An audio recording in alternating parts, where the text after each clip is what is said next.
अब हम आ गए हैं अपने नेक्स्ट टाइप ऑफ रिएक्शन जिसका नाम है डिस्प्लेसमेंट रिएक्शन। अब डिस्प्लेसमेंट का मतलब क्या होता है? डिस्प्लेस करना मतलब किसी चीज को किसी जगह से हटाना। डिस्प्लेस करना मतलब हटाना, ठीक है। अब डिस्प्लेसमेंट रिएक्शन को समझने के लिए हमें ना रिएक्टिविटी सीरीज जो है वो पता होनी चाहिए। रिएक्टिविटी सीरीज का मतलब क्या होता है कि रिएक्टिविटी सीरीज में क्या है कि आपने कुछ एलिमेंट्स को, बेसिकली मेटल्स को, उनकी रिएक्टिविटी के हिसाब से अरेंज कर दिया। रिएक्टिविटी के हिसाब से मतलब कौन कितनी जल्दी रिएक्ट करता है, ठीक है। तो यानी कि सबसे तेज जो रिएक्ट करेगा उसको टॉप मोस्ट पे रखा और जो सबसे कम लीस्ट रिएक्टिव होगा उसको हमने बॉटम पे रखा। तो देखिए क्या है वो रिएक्टिविटी सीरीज हमारी, क्योंकि हम अभी आपके सिलेबस में 20 एलिमेंट्स ही पढ़ते हैं तो उसके वजह से कुछ एलिमेंट्स हम पढ़ते हैं। तो एनसीईआरटी के अकॉर्डिंग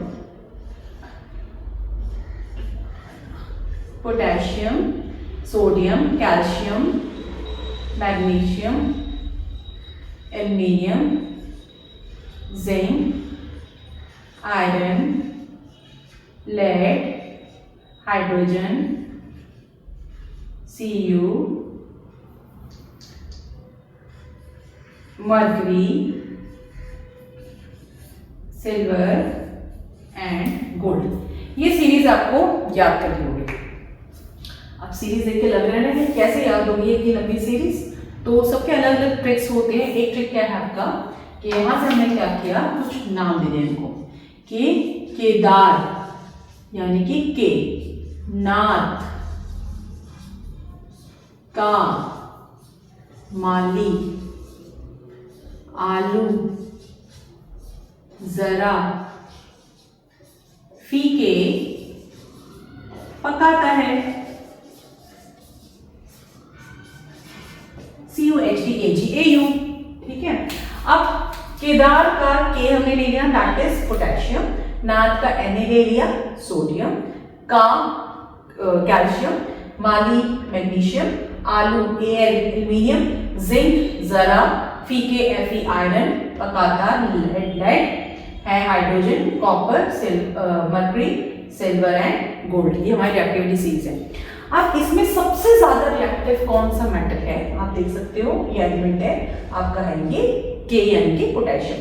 और सबसे लीस्ट रिएक्टिव यानी सबसे कम रिएक्टिव जो मेटल है यहाँ पे हमारा, वो कौन सा है हमारा Au यानी कि गोल्ड, ठीक है। अब डिस्प्लेसमेंट रिएक्शन देखिए तभी होता है जब भी दो एलिमेंट्स, कौन सा एलिमेंट किसको हटाएगा वो डिसाइड करती है ये रिएक्टिविटी सीरीज।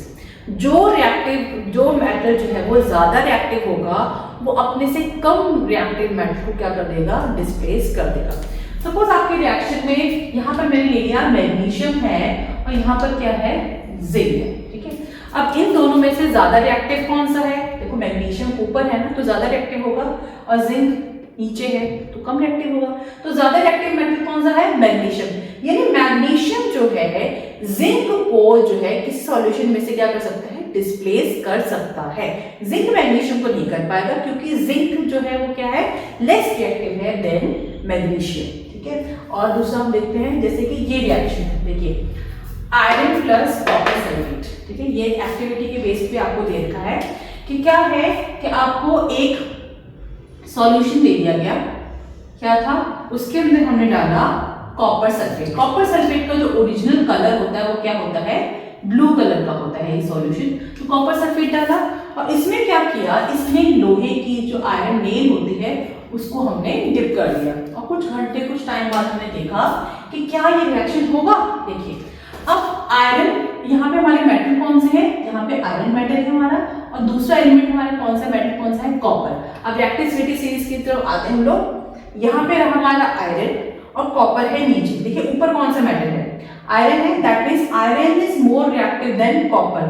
तो क्या आयरन कॉपर को डिस्प्लेस कर पाएगा? बिल्कुल कर पाएगा, क्योंकि आयरन जो है कॉपर से क्या है, ज्यादा रिएक्टिव है। तो आयरन जो है इसकी जगह अपने मतलब जगह ले लेगा और ये क्या बन जाएगा, ये बन जाएगा FeSO4 प्लस कॉपर। तो इस सॉल्यूशन में क्या देखा गया ना कि जब भी रिएक्शन होता है तो हमारे जो ये टेस्ट ट्यूब होती है जिसमें यह बीकर होता है उसमें कॉपर सल्फेट का जो कलर है वो क्या हो जाता है, ग्रीन हो जाता है। ये वो क्या बन जाता है, फेरस सल्फेट या आयरन सल्फेट बन जाता है। और आज जो लोहे की जो कील होती है उसमें ब्राउन कलर की डिपॉजिट लेयर जो डिपॉजिट हो जाती है वो किसकी होती है, वो कॉपर की होती है। तो this is an example of displacement reaction. दूसरा एग्जांपल देखते हैं। दूसरा example number zinc plus CuSO4 aqueous, ठीक है। जिंक और यहाँ पे हमारा मेटल कौन सा है, कॉपर, ठीक है। अब जिंक और कॉपर में से जो ज्यादा रिएक्टिव होगा, क्या यहाँ पे कंपटीशन किसका है कि जिंक को यहाँ आना चाहता है, लेकिन जिंक यहाँ तभी आ पाएगा, कॉपर को डिस्प्लेस तभी कर पाएगा अगर जिंक कॉपर से ज्यादा रिएक्टिव है। रिएक्टिविटी सीरीज में चलते हैं, यहाँ है हमारा जिंक, यहाँ है हमारा कॉपर। आप देख सकते हो जो मेटल जितना ऊपर होता है वो क्या होता है, वो उतना ही ज्यादा रिएक्टिव होता है। यहाँ पर जिंक ऊपर है कि कॉपर ऊपर है, देखो जिंक ऊपर है, मींस जिंक जो है वो ज्यादा रिएक्टिव है कॉपर से। इसका मतलब जिंक जो है वो कॉपर को डिस्प्लेस कर देगा, तो ये यहाँ पर इसकी जगह ले लेगा। तो ये क्या बन जाएगा, ZnSO4 और साथ में हमारे पास क्या आ जाएगा, कॉपर। ZnSO4 यानी कि Zn stands for zinc, SO4 stands for sulfate, so solution is zinc sulfate। आगे बढ़ते हैं। यहाँ पर देखिए हमारे पास कौन से दो एलिमेंट्स के बीच में कंपटीशन है। यहाँ कंपटीशन है Pb यानी कि लेड और कॉपर के बीच में। लेड जो है हमारा, यहाँ पे हमारा लेड रहा, ये रहा कॉपर। लेड और कॉपर में से ऊपर कौन सा एलिमेंट है, लेड है, तो जो ऊपर रहेगा वो ज्यादा रिएक्टिव होगा। दैट मींस लेड क्या करेगा, यहाँ पर इसको डिस्प्लेस कर देगा, इसकी जगह ले लेगा और ये क्या बन जाएगा, PbCl2 और यहाँ पर क्या है हमारा कॉपर।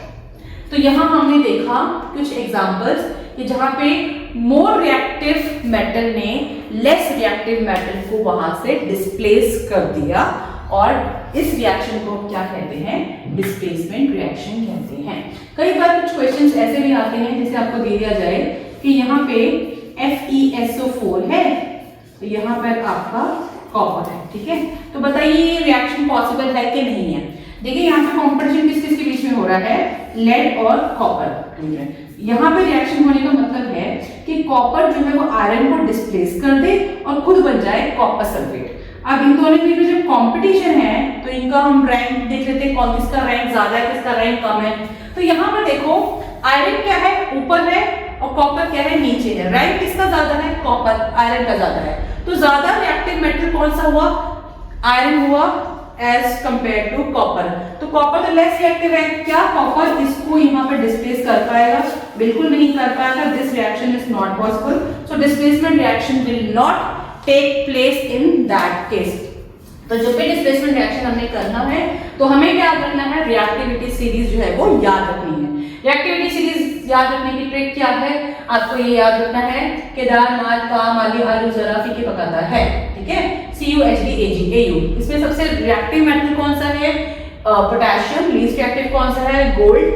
क्या रूल होता है, जो ज्यादा रिएक्टिव मेटल होगा वो लेस रिएक्टिव मेटल को डिस्प्लेस कर देगा और इसी रिएक्शन को क्या कहते हैं, डिस्प्लेसमेंट रिएक्शन।